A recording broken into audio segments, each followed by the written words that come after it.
Now we shall begin. You should answer the questions as you listen, because you will not hear the recording a second time. Listen carefully and answer questions 1 to 5. Kingsbury College, can I help you? Oh, hello. I'm ringing to find out about one of your courses. Yes. Is that a daytime or an evening course? Evening. Right. I'll just get a few details from you, if I may. Fine. Could I have your full name, first of all? It's Peter Wright. That's W-R-I-G-H-T. OK. And I don't need to know your exact age, but can you tell me which of these age groups you belong to? 18 to 25, 26 to 35, 36 to 45, or over 45? 18 to 25. Fine. And do you have a job, or are you a full-time student? I'm an accountant. I just do courses in my spare time for interest. OK. Right.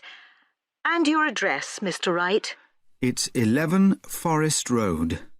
F-O-R-E-S-T? Yes. Is that in Kingsbury? Yes, it is. I'm just down the road here. And do you have a phone number? It's 992-471. That's my home number. I haven't got a work number. That's fine. We probably won't need it. Before you hear the rest of the conversation, you have some time to look at questions 6 to 10.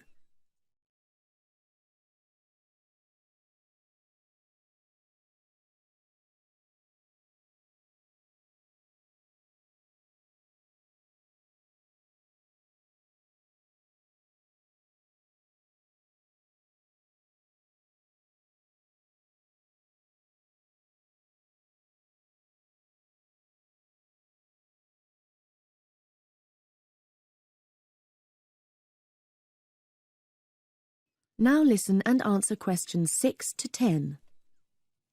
Now, you want to register for a course. Yes, cookery.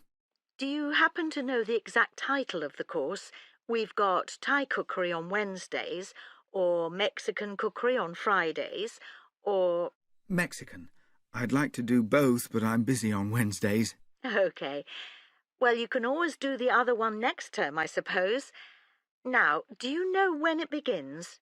Is it the 26th of March? That's right. And it's £45 in total. That's including the ingredients.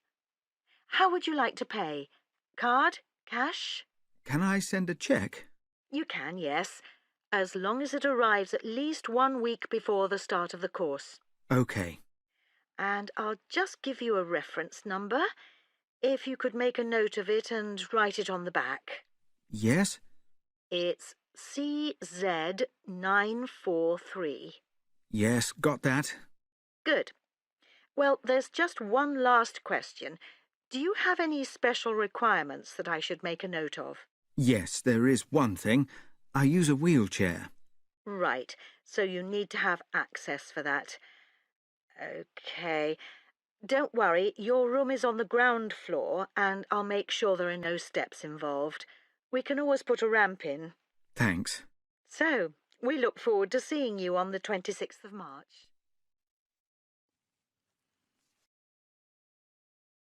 That is the end of part 1.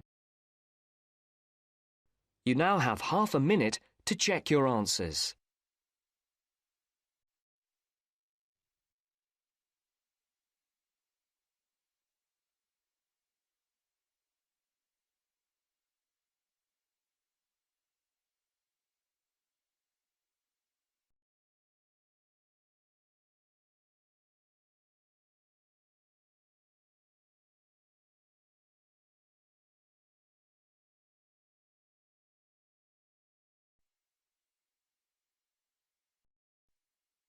Now turns to part 2. Part 2. Listen to the guided tour commentary and answer questions 11 to 20. You now have some time to read questions 11 to 20 first.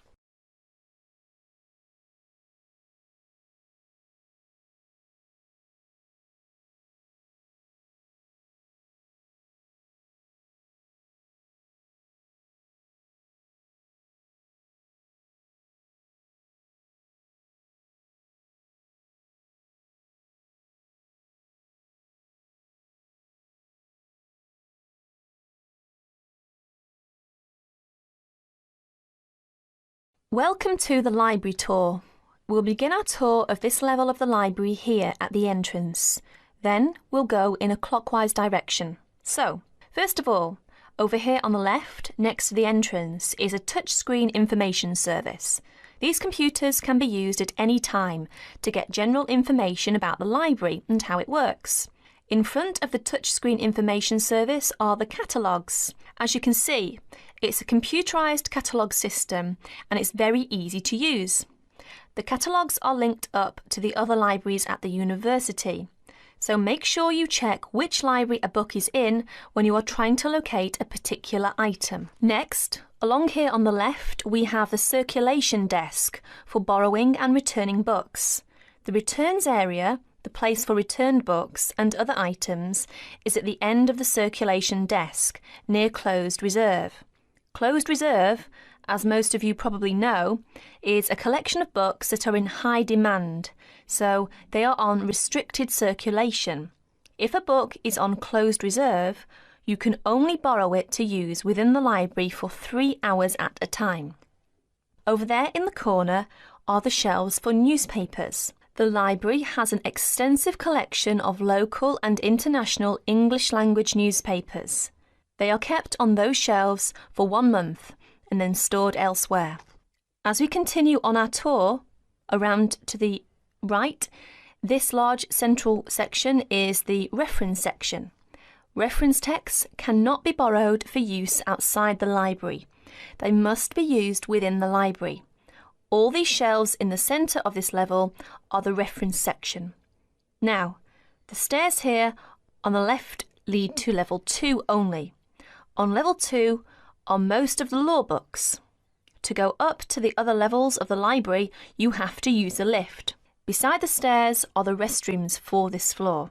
Now, as we walk around this corner to the right, this large room on the left is the Audio-Visual Resource Centre.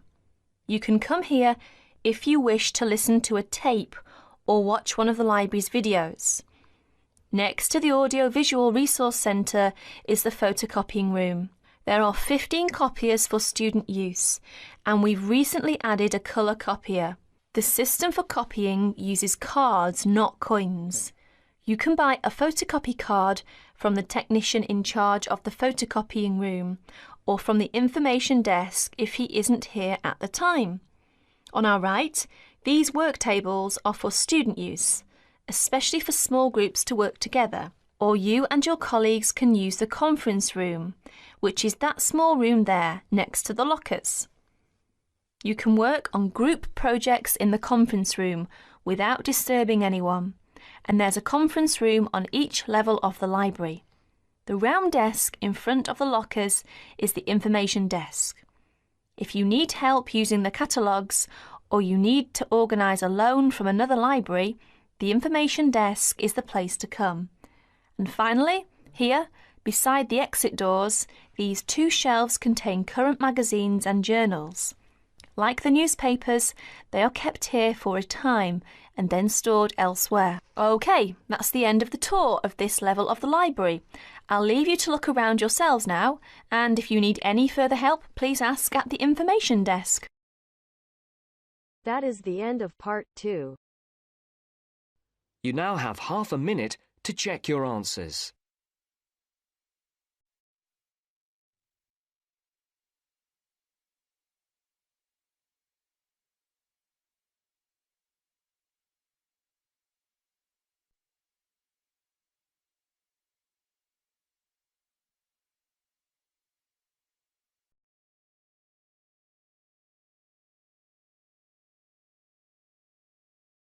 Now turns to part 3. Part 3. You'll hear two university students discussing a social science lecture they attended. First, you have some time to look at questions 21 to 24.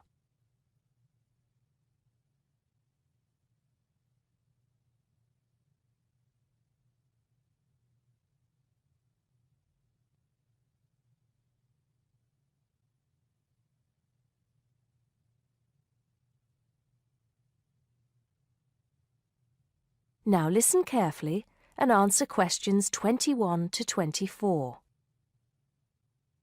Did you go to the first social science lecture yesterday? Yeah. Didn't you see me there? No. I was trying so hard to understand the lecturer. What didn't you understand? A lot of it, really. For example, he said we needed to study history as part of the course, but I didn't get why. You probably missed it. He said early on that we need to learn from our past mistakes. Right. But he also said we need to put ourselves in the place of our ancestors. Why is that? I think the point is that it's not enough to know how they lived and what they did. We need to know what they thought. I see.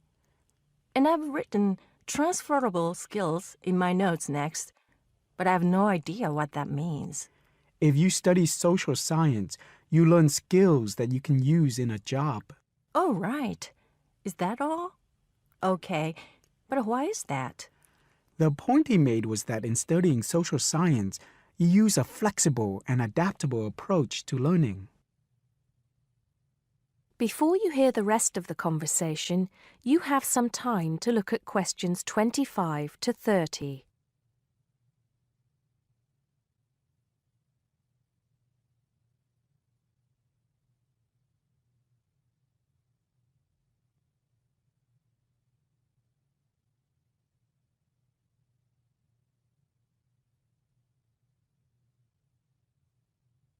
Now listen and answer questions 25 to 30.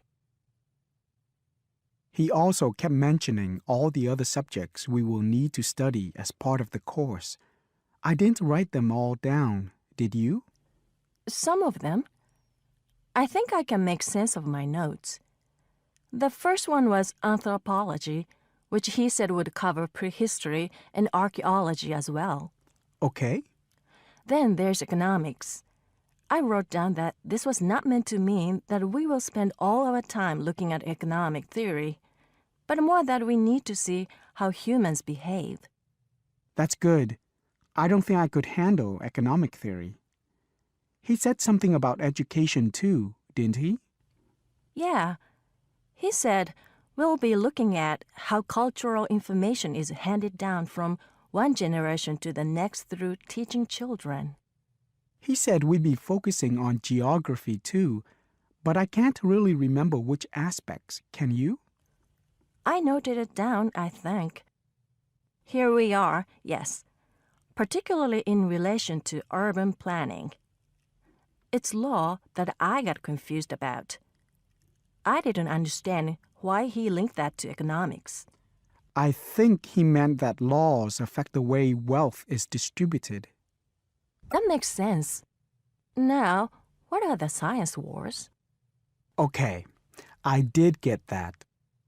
The science wars are about how social science collects information. In sociology and social work, and in social science generally, they can only study patterns of behavior and observe.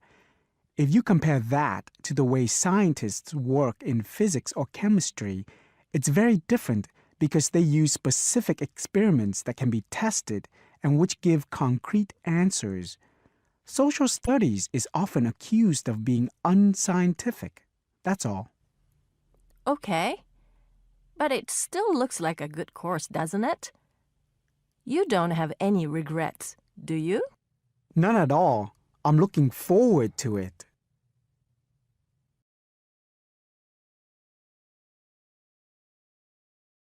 That is the end of part 3.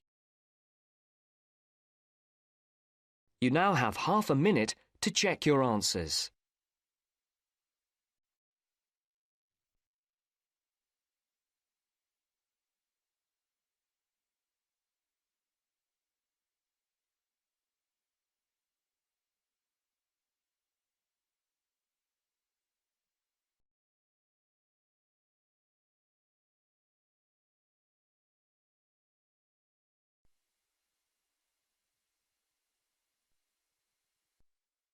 Now turns to Part 4. Part 4. I'd like to talk about the changes to our leisure time, and I'll start by talking about lifestyle changes over recent years for women. First, you have some time to look at questions 31 to 40.